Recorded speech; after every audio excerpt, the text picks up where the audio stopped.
या कार्यक्रमाचे प्रायोजक आहेत safe seal machines private limited, 5 star MIDC, Kagal.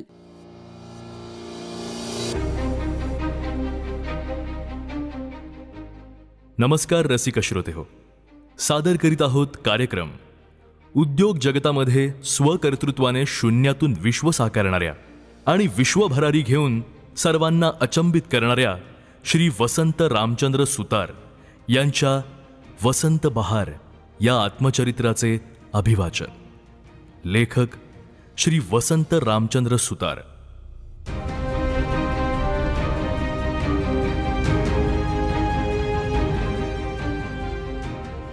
भाग 13. मागील भागात आपण गोव्यामधील शाखेबद्दल जाणून घेतलं. आता पुढे व्यवसायातील नीतिमत्ता, दर्जेदार उत्पादन, समाधानकारक ग्राहक सेवा, विक्रीनंतरची तत्पर सेवा, एकच भाव या तत्वांमुळं गोव्यातील आमचा व्यवसाय वाढतो आहे.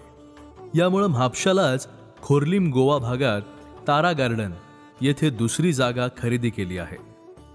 2019 मध्ये गोव्यात आयोजित केलेल्या उद्योग व्यवसायाशी संबंधित प्रदर्शनामध्ये आमचं business service unit of Kolhapur सहभागी झालं होतं.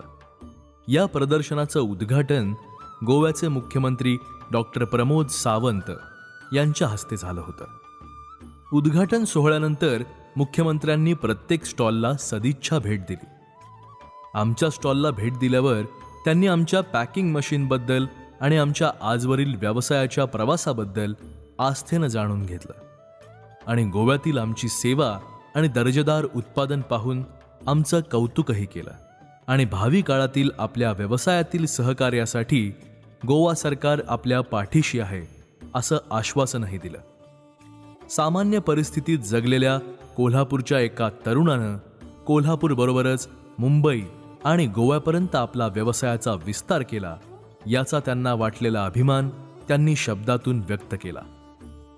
आम्हाला माननीय मुख्यमंत्र्यांच्या हस्ते प्रदर्शनातील सहभागाचं प्रमाणपत्र मिळालं आणि आम्ही आनंदून गेलो. गोव्यातील शाखेच्या शुभारंभाच्या सोहळ्याला आई आणि माझे सासरे उपस्थित होते. गोव्यापर्यंत झालेल्या आमच्या व्यवसायाच्या विस्ताराचं समाधान त्यांच्या चेहऱ्यावर दिसत होतं. आईच्या डोळ्यात आनंदाश्रू होते. माझ्या वसंताचं गोव्यातलं ऑफिस देखील मुंबईसारखंच समुद्र असलेल्या गावात आहे याचं तिला जास्त कौतुक वाटत होतं. असं तिनं बोलून दाखवलं तेव्हा आम्हाला तिच्या भोळ्या स्वभावाचं कौतुक वाटलं. समुद्रामार्गे होणाऱ्या जागतिक व्यापारासाठी प्रसिद्ध असलेल्या निसर्गरम्य गोव्याच्या भूमीत आमच्या फर्मच्या रूपात कोल्हापूरचं नाव पोहोचलं आहे याचा मला अभिमान वाटतो. वसंत स्वप्नांची पंख भरारी. मला माझ्या जीवनात देश विदेशात प्रवास करण्याचा अनेक वेळा योग आला. खरं म्हणजे माझ्या तरुणपणात मला फारसा प्रवास योग आला नाही, पण पुढील काळात मात्र व्यवसायाच्या निमित्तानं मी खूप प्रवास केला. या प्रवास काळातील अनेक आठवणी आहेत. विदेशात जाण्यापूर्वी मी घरच्या मंडळींसमवेत आपल्या देशातील हिमालयाच्या श्वेतगंगा, आग्रा, दिल्ली, हरिद्वार, ऋषिकेश, मथुरा, वृंदावन ही उत्तरेकडील प्रेक्षणीय स्थळे पाहिली. पुढील काळात आम्ही परिवारजनांनी म्हैसूर, उटी, केरळ, कन्याकुमारी, रामेश्वरम या दक्षिण भारतातील सुंदर स्थळेही पाहिली. आपल्या महाराष्ट्रातही अजंठा वेरूळची लेणी, पुणे, मुंबई अशी अनेक प्रेक्षणीय स्थळं आहेत. आपलं कोल्हापूरही सुप्रसिद्ध असं तीर्थक्षेत्र आहे. याचा मला अभिमान आहे. आजही माझ्या मनास वाटतं की व्यवसायाच्या व्यापातून वेळ काढून ज्योतिबा, पन्हाळा, अंबोली, राधानगरी या निसर्गरम्य स्थळांना भेटी द्याव्यात आणि हिरवाईनं नटलेल्या निसर्गाचा मनमुराद आस्वाद घ्यावा. आमच्या बिझनेस सर्व्हिस युनिट ऑफ कोल्हापूरने दरवर्षी देशपातळीवर विक्रीचे विक्रमी उच्चांक गाठले. आमच्या या व्यावसायिक यशाबद्दल कंपनीनं आम्हाला देश विदेशातील प्रवास दौऱ्यांची स्पेशल ऑफर अनेक वेळा दिली. या ऑफरच्या माध्यमातून उटी, केरळ, मुंबई, दिल्ली, 2 वेळा Malaysia, Singapore, Indonesia, Dubai, Sri Lanka, चीन आणि युरोपमधील काही देशांना भेटी देण्याचा योग आला. रंजनच्या सोबतीनं सिंगापूर आणि थायलंड या देशाची सफर केली. तन्मय ही कंपनीच्या वतीनं इंडोनेशिया, दुबई, सिंगापूर, मलेशिया आणि थायलंडला जाऊन आला. हे सर्व प्रवास रंजनमुळे शक्य झाले, कारण फर्मची मालकीन तीच आहे. सिंधुताई सपकाळ यांच्याप्रमाणे रंजननेही स्वकर्तृत्वानं आणि पतीसोबत घेऊन विदेश दौरा केला याचा अभिमान वाटतो. सन 2012 साली कंपनीच्या वतीनं मी आणि रंजन सिंगापूरला गेलो होतो. सोबत कंपनीचे सब डीलर्सही होते. रंजनचा तो पहिलाच विमान प्रवास होता. आम्ही सिंगापूरच्या चंगी एअरपोर्टवर उतरलो. एअरपोर्टचा परिसर स्वच्छ आणि टापटीप होता. तेथील कर्मचारी वक्तशीरपणाचं पालन करून विनम्र सेवा देत होते. आमच्या स्वागतासाठी आमच्या टूर कंपनीचे सिंगापूर येथील डायरेक्टर, पाहक आणि गाईड असलेले साली नावाचे सद्गृहस्थ आमच्या स्वागतासाठी उपस्थित होते. स्वागताची औपचारिकता झाल्या. तुम्ही भारतीय लोक वेळेचं पालन करत नाही, पण आता तुम्ही सिंगापूरमध्ये आहात, त्यामुळं वेळेचं पालन करा, नाहीतर तुम्हा सिंगापूरमधील सर्व प्रेक्षणीय स्थळं पाहता येणार नाहीत. सालीच्या या बोलण्यावर आमच्यासोबत असलेली सबडीलर्स मंडळी मोठ्यानं हसू लागली. पण सालीचं असं बोलणं माझ्या कोल्हापुरी बाण्याला रुचलं नाही. मी त्याला म्हणालो, आम्ही वेळेचं पालन करू, पण तुम्ही वेळेचं पालन केलं नाही तर मात्र तुम्हाला आम्हास जास्त प्रेक्षणीय स्थळं दाखवावी लागतील. माझं म्हणणं सालीनं मान्य केलं. मग आम्ही हॉटेलवर जाऊन ताजेतवाने झालो. चहापान आणि पुरेशा विश्रांतीनंतर आमची सिंगापूर दर्शनाची सुंदर सफर सुरू झाली. साली प्रत्येक स्थळाचं वर्णन अगदी रसभरीतपणानं करायचे आणि आमचं सिंगापूर जगात सर्वात सुंदर कसं आहे आणि आर्थिक दृष्टीनं किती सक्षम आहे हे आवर्जून सांगायचे. सालीचा हा देशाभिमानाचा गुण आपणही घेतला पाहिजे असा संकल्प मी केला. पण साली स्वतः वेळेचं पालन करत नसे, त्यामुळं तो आम्हाला रोज जास्तीची स्थळं दाखवत असे. सहलीमधील एक दिवस आम्हाला खरेदीसाठी दिला होता, पण खरेदीसाठी वेळ घालवण्याऐवजी आम्ही दोघांनी मर्सिडीज कारनं आणि मेट्रो रेल्वेनं प्रवास केला. मेट्रो प्रवासावेळी आम्हाला सिंगापूरच्या रेल्वे प्रशासनाच्या प्रामाणिकतेचा अनुभव आला. मेट्रोचा प्रवास संपतेवेळी मेट्रो तिकीट ड्रॉप बॉक्समध्ये टाकल्यास प्रवाशाला $2 परत मिळतात हे आम्हाला माहीत नव्हतं आणि तेथील अधिकारी आम्हाला ही गोष्ट सांगण्यास अनावधानानं विसरले होते. या संदर्भात अधिकाऱ्यांनी आमची क्षमा मागितली आणि स्वतःच्या खिशातून $2 दिले. आम्ही ते डॉलर्स विनम्रपणे नाकारत होतो, तेव्हा ते अधिकारी आम्हाला म्हणाले, हे आमचं नैतिक कर्तव्य आणि राष्ट्रसेवा आहे, कृपया याचा स्वीकार करावा. त्या अधिकाऱ्याची राष्ट्रसेवेची वृत्ती आणि कर्तव्य भावना आपण प्रत्येक भारतीयानं घेतली पाहिजे, तरच आपल्या देशाचीही खूप प्रगती होईल असा विचार त्यावेळी माझ्या मनात आला. सहलीच्या शेवटच्या दिवशी मी माझं आभाराचं मनोगत व्यक्त करताना स्वच्छता, टापटीप, राष्ट्रभक्ती, कर्तव्यपरायणता, वक्तशीरपणा, आंतरराष्ट्रीय व्यापारातील मोठी प्रगती अशा सिंगापूरच्या अनेक गुणविशेषांचा गौरव केला. यावेळी मी असंही म्हणालो की सिंगापूरप्रमाणेच आमच्या भारत देशाचेही मानवता, संस्कृती, सभ्यता असे अनेक गुणविशेष आहेत. प्रत्येक देशाची काही बलस्थानंही असतात आणि काही उणीवाही असतात. आपण परस्परांचे गुण स्वीकारून आपल्या देशाची प्रगती केली पाहिजे. साली यांना माझं म्हणणं पटलं. त्यांनीही भारताच्या महान संस्कृतीचा गौरव शब्दातून व्यक्त केला. सहलीच्या काळात साली यांच्याशी माझी मैत्री झाली होती.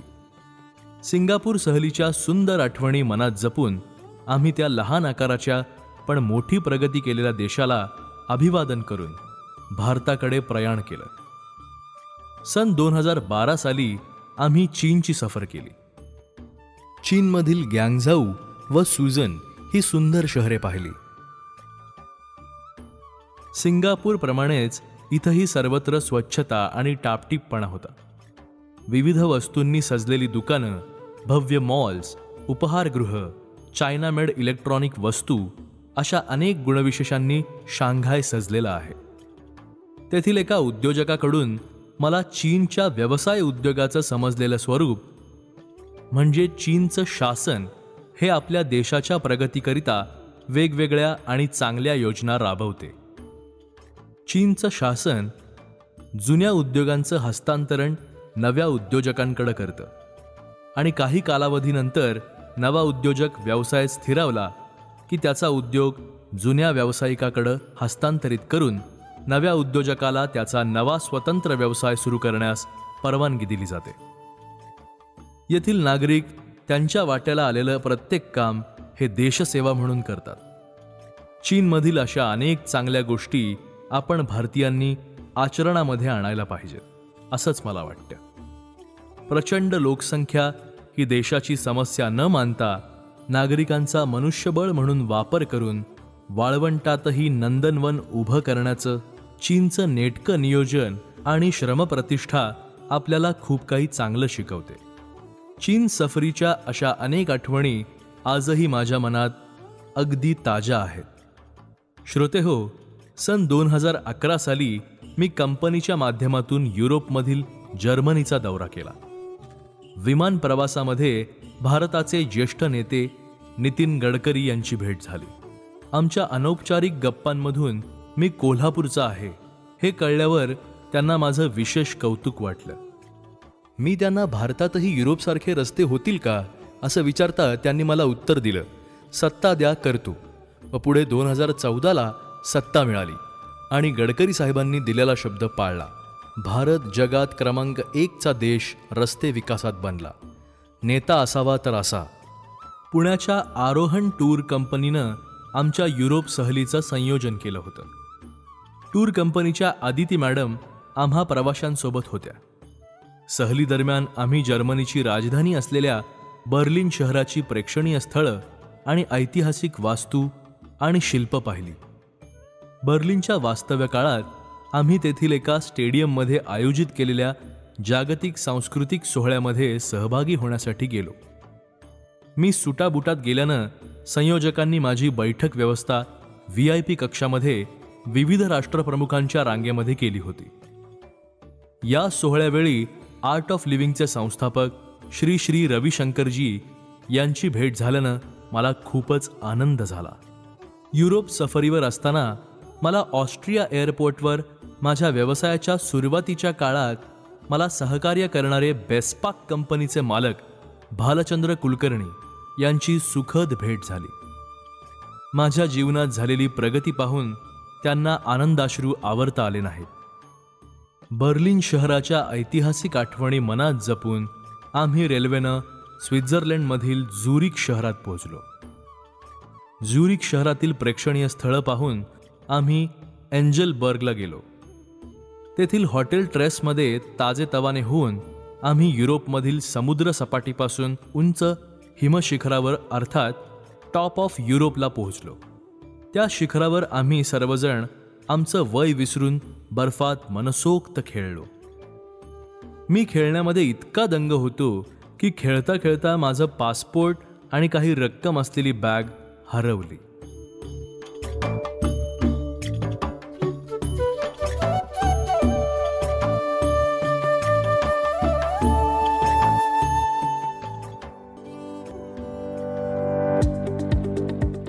उद्योग कोणताही असो, किराणा, दूध, पाणी, फूड अथवा ऑटो, औद्योगिक कोणत्याही प्रकारच्या पॅकिंग मशीनसाठी फक्त सेफसील मशीनच. बिझनेस सर्व्हिस युनिट ऑफ कोल्हापूरचे सेफसील मशीन्स.